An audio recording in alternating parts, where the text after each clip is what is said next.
Fellas, there's a huge debate in the UFC conversation about who the greatest of all time is. Some people think it's Jon Jones, some people think it's GSP, some people think it's Anderson Silva, some people think it's Khabib. Today we're going to be doing kind of a comparison between GSP's career and Jon Jones' career to determine who truly is the GOAT between these two people. If you want me to do a similar video like this, maybe between I don't know, Khabib and Anderson Silva or something, I will do that. Please let me know if you agree with this. I'm just going to go straight in there with the first point, which is record. We're going to be comparing the record. GSP has a record of 26 wins and 6 losses, which is a pretty respectable record for MMA. I think you can all agree. And then Jon Jones is 27-1, but he's probably going to be 28-1 after UFC 295 because there's a high chance that he beats Stipe Miocic. Notable wins for GSP is Matt Hughes, Matt Serra, BJ Penn, Johnny Hendricks, and Nick Diaz, who are all pretty respectable names back in GSP's era. So yeah, all of them pretty respectable for GSP. He also beat Michael Bisping on his comeback fight, but I'm not sure we want to say Michael Bisping's a massive respectable name in the resume. Then we look at Jon Jones. He's got notable wins over Shogun Rua, which was one of his best wins because at that point Shogun Rua was a tank and Jon Jones was, I think, that was the fight where he took the belt off him. Absolute domination. Dominated Rampage Jackson. Destroyed Alexander Gustafsson in the rematch. The first fight was somewhat competitive, and I'm going to say Daniel Cormier as well because they had a huge rivalry, and Jon Jones was also able to overcome him. I could have also said Cyril Gane because Cyril Gane was a very, very easy win. One of the easiest wins of Jon Jones' career, so they've both got pretty decent notable wins. Another fact about the record is that GSP has beaten everybody that he's lost to. The two people that he has losses to on his record, he is also beaten in the future, so no man alive has kind of beaten GSP and then got away with it. So, yeah, GSP, everyone that he's lost to, he's beaten. So, obviously, Matt Serra, he's lost to Matt Serra, beaten Matt Serra in the future, and then Matt Hughes as well. And then, obviously, Jon Jones only has one loss, but it was a disqualification to a fight that he was dominating. So, technically, he's undefeated. If we're going to count that one loss as a win, and we're going to say he beat Stipe, that's pretty much 29 wins and 0 losses, which is identical to Khabib's record. So Jon Jones has a near enough perfect record. A lot of people just see that he's got a 1 on his name.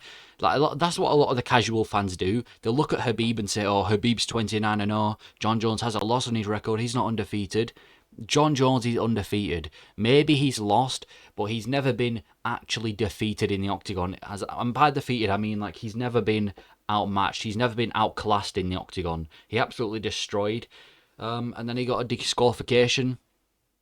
So record-wise, they're pretty even. You can go either way. It depends which era you're a fan of. I might go for Jon Jones for the record because he's got more wins than GSP and he's got less losses, and GSP did actually lose those fights. Even though he did beat them in the future, he still lost.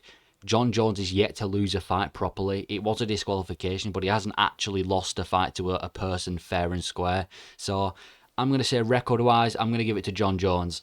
Next up, we have titles and defenses. Now, this is a huge part in determining whether a fighter is the greatest of all time. Were they champion? How many belts, how many divisions were they champion in? How many defenses did they have? How many times did they lose their belt? We're going to be taking a look at that. Starting off with GSP, he had 9 title defenses, which is incredibly impressive.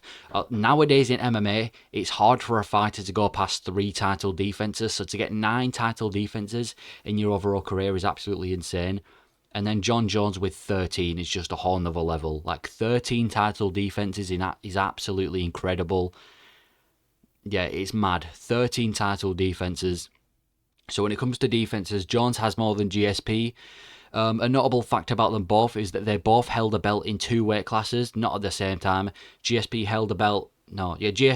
won the belt in welterweight, came back a couple years later and took the middleweight belt off Michael Bisping.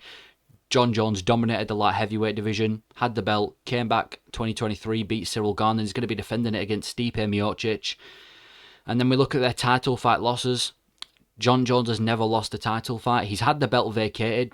He's had the belt taken off him due to things like no contests and steroids. Obviously, we're going to get into that in a minute, but steroids. And then GSP has got 2 title fight losses, same losses from before. So when it comes to defenses, you got to give it to Jon Jones. He's got more defenses. No title fight losses. He has lost, like I said, he has lost the belt a lot because steroids. When it comes to holding the belt, yeah, neither of them are simultaneous champions, so neither of them have been a simultaneous double champ, but they have both held a belt in two weight classes. And I feel like nowadays, holding a belt in two weight classes is kind of like, it puts you in that GOAT status. It puts you in, if you hold a belt in two weight classes, it puts you, I'm talking about of all time, it kind of puts you in the GOAT status. It will boost your career a lot. And I'm not saying everyone who's held a belt in two weight classes is a GOAT. Conor McGregor isn't a GOAT. Henry Cejudo, I mean, he's getting up there, but he's not in the top 10 GOAT list for me. But still, title defenses, again, you got to give it to Jon Jones. He's had more, he's had less losses. So again, I'm going to give title defenses to Jon Jones. Then we move on to other statistics. First one, GSP's a clean athlete. Now, this is the main argument that people give for Jon Jones not being the greatest of all time. He has taken steroids on multiple occasions. Jon Jones has taken steroids, which is coincidentally when he was at his best. GSP he's a clean athlete. He's a clean athlete. So some people think, listen, if Jon Jones had to take steroids, if he's not natural, then surely GSP's the best. You know, he doesn't need steroids to do well. Personally, I do think steroids definitely knocks Jones down a few. You know, it definitely knocks him down the GOAT list a little bit. I still think he's number one, but there's definitely a huge argument about steroids. But he didn't use steroids his entire career. But it was definitely a big problem for Jon Jones. Took it on multiple occasions. A lot of fights got cancelled because of steroids. So shame on you, Jones. GSP, completely clean athlete. Then we're going to talk about career length. Now, Jon Jones's career length we'll start with GSP. GSP's career length is 13 years, and he only had I think it was a 4-year layoff from the Michael Bisping fight to the one previous that. So he had a longer layoff. You can take that either way. You can say, I mean, that's impressive if anything, because you've taken 4 years off the sport and then you've come back and become champion after 4 years of coming off. Jon Jones, he only took a 2-year layoff. He came back in 2023. He took 2021 and 2022 off. Came back in 2023, won the belt, and he actually had a 15-year career. That's one of the maddest parts about Jon Jones. He debuted in the UFC, I think it was 2009, and he was champion as well at one point. And he's still here in 2023 as the champion. That's what's really impressive. And another thing, I didn't even put it on here, but he is actually the youngest champion in UFC history. That's another statistic that you can give to Jon Jones. Then I'm going to go with finishes. I know finishes doesn't necessarily make you a GOAT, but it's just another statistic. GSP had 9 career finishes, and Jon Jones has 11, so he's got more finishes than GSP, and he's still counting. There's a high chance that he goes out there and finishes Stipe Miocic as well. And I'm not going to count the Daniel Cormier finish because, like I said, at that point, it was a no contest. I'm not counting no contest, so 11 and counting. And then we're going to pick one controversial fight from both. One fight that there's a huge debate. Did they actually win that fight? One for GSP is Johnny Hendricks. A lot of people thought Johnny Hendricks beat GSP. They didn't see him coming out. Even Dana White was quite unimpressed by the result. But again, you can kind of make the argument that, let's be honest, Johnny Hendricks was juiced to the gills at that point. But there's a huge controversial fight there. And then one for Jon Jones. It's between the Dominic Reyes one or the first Alexander Gustafsson fight. But I'm going to go with the Dominic Reyes fight. A lot of people thought Dominic Reyes won. I mean, a lot of people still do. It was one of Jon Jones's closest fights. And yeah, it was a very, very close fight for Jon Jones, was the Dominic Reyes. Like I said, a lot of people didn't think he won that fight. But yeah, these are just statistics, things that you can add to the fire to boost them up. I don't know what I'm saying. But I finalised it, and in my opinion, now you can take this either way, but I think the winner is Jon Jones. I think he is the greatest of all time between him and GSP. I mean, he's got more title defenses. I mean, we'll look back. He's got a better record. He's got less losses.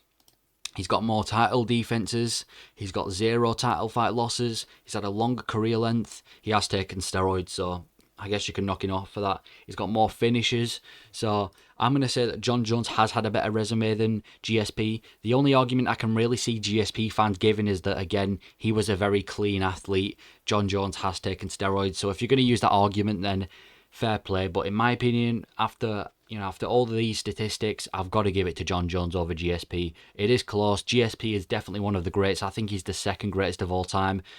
But I'm going to have to give the greatest to Jones. He wins in nearly every category besides steroids. But yeah, I'm going with Jones. Please let me know if you agree, if Jon Jones is better than GSP. And like I said, let me know if you want to see another one of these, maybe between GSP and Habib, or Habib versus Anderson Silva, or any two fighters in the GOAT list that you think could be comparable. But I have finalised that Jon Jones is greater than GSP. Thank you for watching.